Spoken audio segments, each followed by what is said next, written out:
পরে আবার আমি উপরে আসি আবার ছাদে চলে যাই। ছাদে যাই আবার আমার বাড়িওয়ালা ভাইয়ের মেয়ের মোবাইল থেকে কল দিছিলাম, তো কলটা ঢুকলো।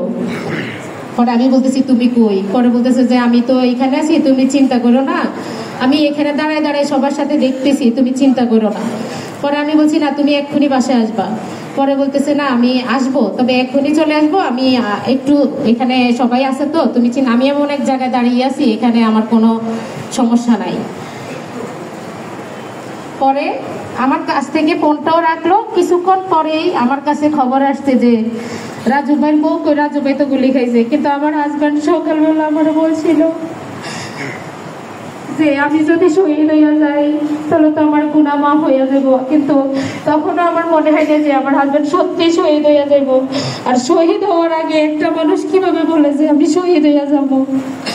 আমি ভাবছি আমার হাজব্যান্ড দেশের এই অবস্থা, এই জন্য বিপ্লবী চেতনা ছিল ওনার ভিতরে। তো আমি এই জন্য ভাবছি হয়তো আবেগে মনে হয় আমাকে এগুলো বলতেছে, কিন্তু আমি কখনোই ভাবতে পারি নাই যে আমার হাজব্যান্ড সত্যি শহীদ হয়ে যাবেন। আমাকে সকালবেলা বলছিলেন যে আমি শহীদ হয়ে গেলে আমার গুনাহ মাফ হইয়া যাইব।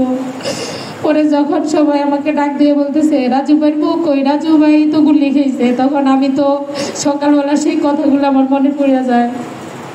পরে আমি দৌড়াই নিচে গেলাম, নিচে যেয়ে দেখলাম আমার হাজবেন্ড চেয়ারে বসা, মাথা বাঁধা, রক্তের জন্য ওনাকে দেখা যায় না।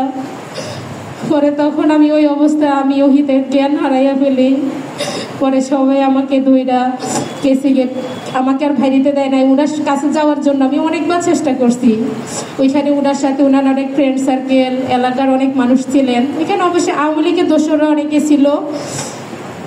আমি ওনাদেরকে খুব ভালো করে চিনি যে ওনারা খুব ভালোভাবে আওয়ামী লীগদের পিছনে ছিলেন, ওনারা আওয়ামী লীগের দোসর ছিলেন। এখন আমি জানি না, আল্লাহ ভালো জানেন কি ওনারাই আমার হাজব্যান্ডকে, আমার হাজব্যান্ড বিগত 2-3 দিন আন্দোলনেও গেছিলেন। এখন আমার হাজব্যান্ডকে টার্গেট করেই ওনারা কোনো মারলো নাকি কিভাবে গুলি আসছে আমি জানি না, গুলি কারা মারলো। আমি এই জন্য দেশবাসীর কাছে এটাই জানাতে চাই যে আমার হাজব্যান্ড গুলিতে মারা গেছে, কারা গুলি করছে, কাদের নির্দেশে গুলি করছে, আমি তাদের সঠিক বিচার চাই। আমার হাজব্যান্ডের মামলা হয়েছে, আমি সেখানে প্রথম আসামি করছিলাম শেখ হাসিনাকে, দ্বিতীয় আসামি ওবায়দুল কাদের, শামীম ওসমান, এইভাবে ক্রমে ক্রমে অনেককে আমি আসামি করছিলাম। এখানে আমার হাজব্যান্ডের মামলা হয় এখানে, এই যে সিদ্ধিরগঞ্জ থানায়।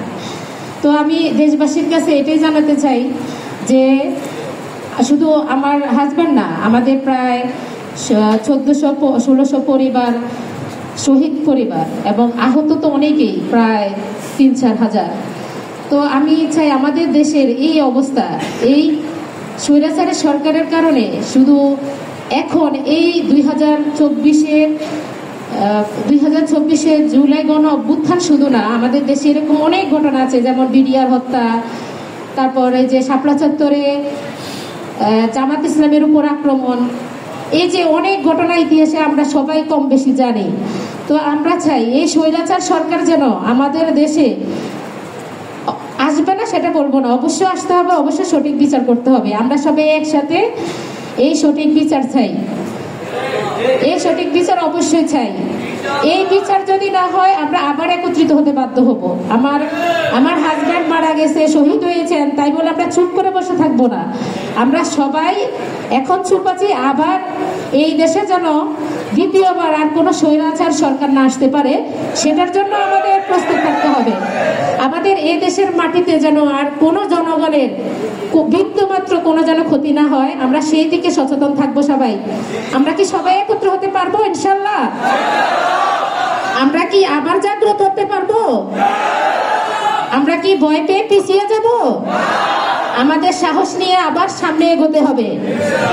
আমাদের ভিতরে কষ্ট থাকবে, বেদনা থাকবে, যন্ত্রণা থাকবে, কিন্তু আমরা দেশের মানুষের, দেশের মাটিতে আর কোনো যেন স্বৈরাচার সরকার না আসতে পারে এবং কোনো স্বৈরাচারী যেন না করতে পারে, কোনো বৈষম্য সৃষ্টি যেন না করতে পারে, আমরা সেই দিকে অবশ্যই সচেতন থাকবো।